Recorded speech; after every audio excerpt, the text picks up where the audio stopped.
Sos, ayan guys, laking gulat ko talaga guys. Kung ano to, akala ko kung ano na.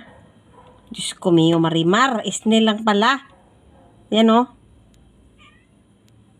Kakagulat kasi, naghugas akong kamay pagdating ko galing sa part-time.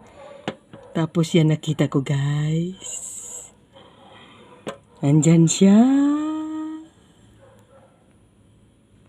Tapos meron pa isa guys. Ano to? Snail invaders? Talaga guys, ano nangyayari sa bahay guys? Bakit may mga ganito guys? Nagsiakyat na yung mga snails. Ayan. Ganun pala yung ano ng snails guys, no? Yan. Sus, Diyos ko, Mio Marimar. Umakyat na sila dito sa bahay guys kasi may ano, may butas po yung